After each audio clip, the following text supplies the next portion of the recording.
Приветствуем наших подписчиков и гостей канала Эзотерика для тебя. Друзья, мы вас всех приветствуем в изобилии и достатке. Сегодня в этом видео мы с вами уделим внимание народным приметам, церковному календарю и народному календарю на 27 января. В этом видео поговорим о праздниках, которые отмечаются в этот день церковью, а также поговорим о том, что можно и чего категорически нельзя делать в этот день, 27 января. Итак, друзья, давайте далее все более подробно в этом видео. 27 января православная церковь чтит память преподобной Нины, христианской святой просветительницы Грузии, почитаемой в лике равноапостольных. Родилась она около 280 года в Каппадокии. Отец ее, Завулон, являлся родственником великомученика Георгия, а мама Сусанна – сестрой Иерусалимского патриарха. Во время гонений, организованных римским императором Диоклетианом, Нине вместе с другими девушками-христианками пришлось бежать. Они прибыли на территорию Армении, и, узнав об этом, Диоклетиан написал царю Тиридату письмо, в котором рассказал о беглянках. Среди них была девушка необычайной красоты, которую звали Репсимия. Тиридат, узнав о Репсимии, решил завладеть ею, но, получив отказ, приказал изрубить всех беглянок. Спастись смогла только Нина. В одиночестве она направилась в Иверию. Бог наказал царя Армении, жестоко поступившего с христианками. Тиридат заболел тяжелой болезнью и был на грани безумия. Исцелил его Григорий Просветитель. После выздоровления Тиридат поверил в силу христианской веры, крестился сам и крестил свой народ. В 301 году христианство было провозглашено государственной религией в Армении. Проповедь Нины привела ко Христу всю Грузию. Умерла святая около 335 года. Ее мощи покоятся в женском Бадбийском монастыре, расположенном в Грузии. Под покровительством Богородицы святая Нина совершила много чудес. В частности, она исцелила царицу Нану, которая впоследствии приняла учение Христа. Равноапостольная почитается православными церквями, однако особую роль она играет для церкви именно в Грузии, потому что, будучи крестительницей Грузии. Также сегодня, 27 января, у нас заканчивается попразднество Крещения Господня. Как вы помните, оно длилось 8 дней с 19 января. Последний день попразднества занимает не менее важную роль. Этот день еще зовется «Отдание Богоявления». 27 января верующие могут посетить храм, поучаствовать в торжественной службе, помолиться Господу Богу, Иисусу Христу, Деве Марии, Иоанну Крестителю, блаженной Нине, чей день памяти и отмечается в этот день. Также каждый прихожанин может поставить свечи за здоровье родных и близких ему людей. В этот день в церквях прозвучат молитвословия, а люди традиционно начнут готовить свой дом к отданию. Именно поэтому 27 января не запрещается работать и убираться. Однако необходимо помнить о том, что встретить отдание необходимо без греха и нечистого на душе. Именно поэтому каждый человек может исповедаться. В отдании не принято купаться, но стоит заметить, что именно купание в проруби обладает целебным, очищающим человека эффектом. Если в этот раз вы не успели окунуться, постарайтесь поставить себе цель на будущий год. Кому же молятся в этот светлый праздник 27 января? Конечно же, посвятить свою молитву вы можете сегодня многим святым, например, блаженной Нине или Иоанну Крестителю. Второй занял важное место в земной жизни Иисуса Христа и крестил его. Также обращаем ваше внимание, что в народном календаре этот день назвали как День Нины, Нинин день, или еще попроще называли Нина обряды скотины. И вы знаете, вот именно такой вот народный праздник, как Нина, обряды скотины, это не случайно. Нинин день посвящался уходу за домашней скотиной. 27 января наши предки наводили порядок в хлеву, обхаживали и кормили домашних животных вкусной едой. Особых почестей удостаивались в этот день коровы, которые во все времена называли кормилицами крестьянских семей. Считалось, что в Нинин день их молоко обладает целебными свойствами, поэтому каждому члену семьи полагалось выпить хотя бы немножечко молока, а хозяйки готовили из него вкусную пищу. Также 27 января крестьяне традиционно чистили хлев и коров от навоза, меняли солому, а также кормили буренок хлебом, беседовали ласково, таким образом готовились к будущему отелу. Мужики кололи дрова, а также обучали тонкостям рубки сыновей. Если вдруг сегодня случалось возгорание, то по поверьям считалось, что даже одна капелька молока, которую брызнули в пламя, могла утихомирить огонь. Коровье молоко, сдоенное сегодня, с легкостью лечило ожоги. Очень боялись в народе сегодняшних сновидений с коровой. Если во сне она была черная, то по народной примете человека ждала смерть. Красная – серьезная болезнь. Белая же сулила неприятности в финансовых делах.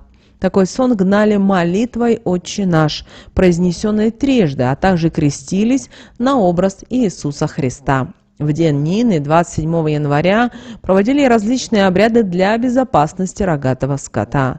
Забивали 4 гвоздя по углам хлева и обходили трижды по часовой стрелке вокруг. Затем брали церковную свечку и с ней шли против часовой стрелки. Считалось, что после такого ритуала нечисть не сможет пробраться к скотине и навредить ей. Наши предки верили, что если кто-то из соседей 27 января попросит в долг молока или просто попить, этот человек с дурным глазом. Поэтому в день Нины молоко и продукты из него из дома не выносили, а ели только семьей. Тем более, что на Нину они обладали целебными качествами, могли излечить практически от всех болезней. Если в доме был больной трясучкой, ему давали молоко прямо из-под коровы, на которое было трижды наложено крестное знамение. Человек очень скоро шел на поправку. Знахари в этот день заговаривали на успех в торговле, а также лечили глазные болезни. Для укрепления зрения они обмакивали ватку в оливковое масло и мягко смазывали глаза от внешнего угла к внутреннему. Зрение также заметно улучшалось, если есть много травы портулака. Обычно из нее готовили салаты, а также пили настой. Одна столовая ложка на стакан воды.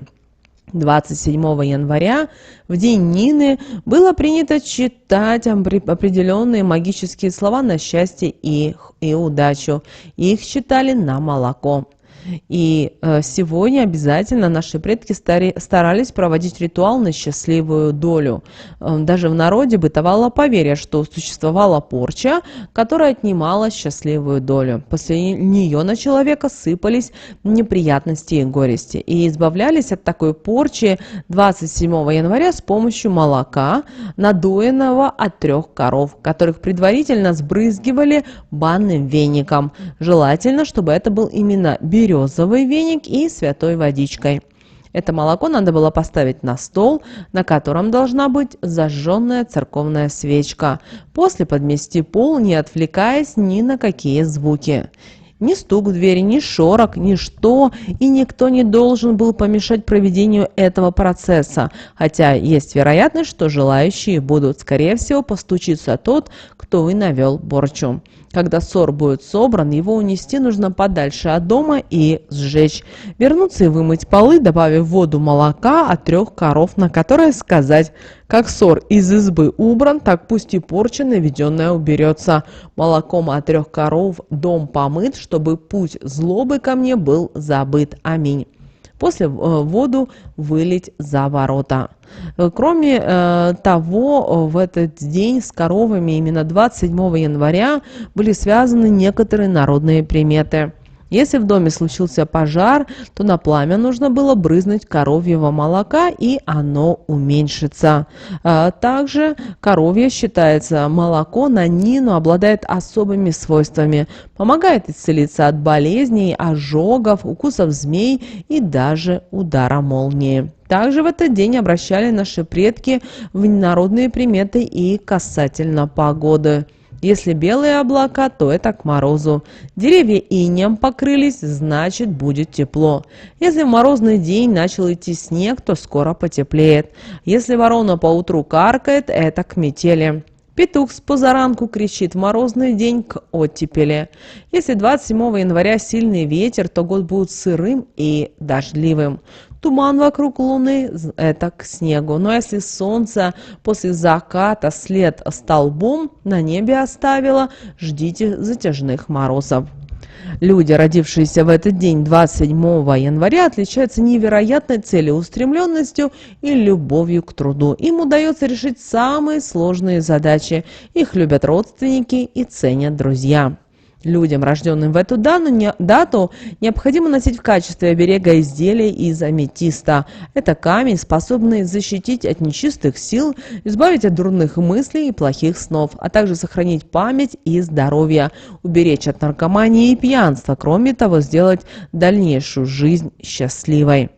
А вот сны, увиденные в ночь с 26 на 27 января, по сути, могут быть носителями уникального послания, которое пытается успокоить нас или убедить в чем-то важном. Это наше подсознание старается прорваться сквозь повседневные мысли, чтобы донести до нас важные идеи или даже предупреждения. Поэтому, проснувшись, постарайтесь как можно скорее запечатлеть его образы и события.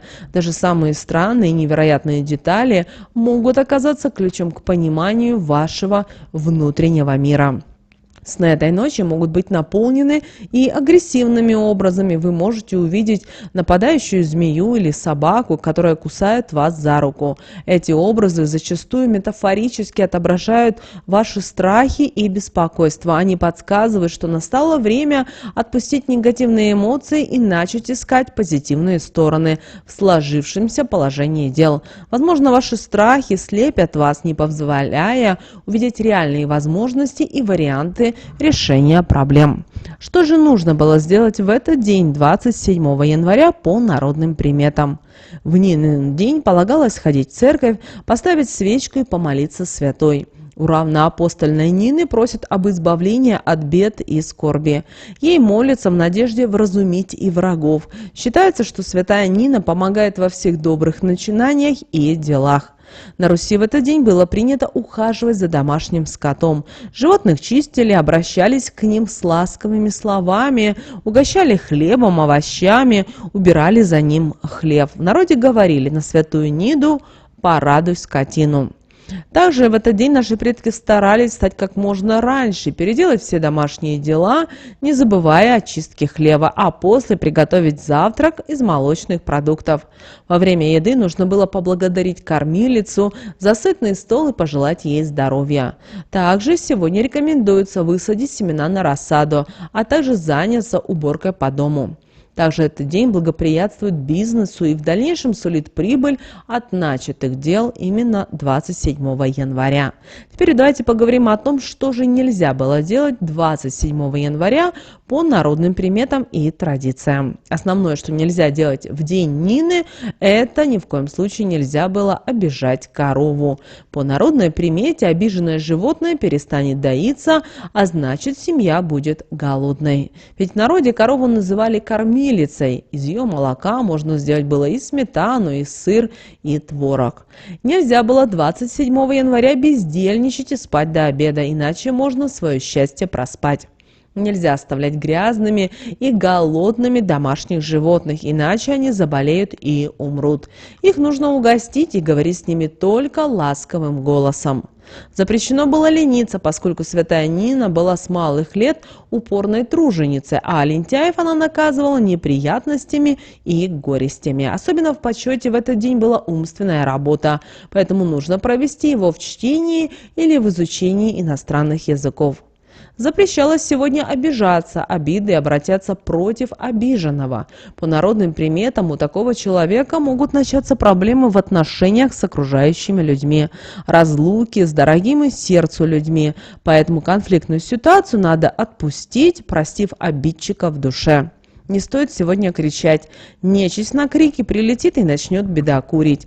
В день Нины надо говорить спокойно и уравновешенно, не скандаля и не повышая голоса. Нельзя в этот день считать удои, иначе у коровы молоко исчезнет. Также в Нинин день запрещалось давать деньги в долг и одалживать самим.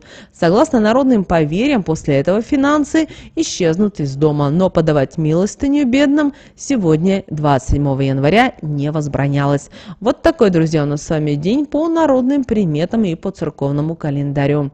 Друзья, понравилось видео, ставьте лайк этому видео. Кто спрашивал, как можно нам финансово помочь, отблагодарить, поддержать наш канал и нашу команду, друзья, ссылка в описании, так и написано благодарность, вы можете выразить по ссылке, нажимайте, переходите, любая сумма, которую вы считаете нужным, нам будет приятно. Ну а прямо сейчас на экране вы видите два всплывающих окна. Друзья, это следующие рекомендованные видео для вас. Нажимайте на то видео, которое вам на интуитивном уровне понравилось больше, и смотрите. Всех вам мыслимых, друзья, и немыслимых благ. Услышимся с вами уже буквально в следующем видео.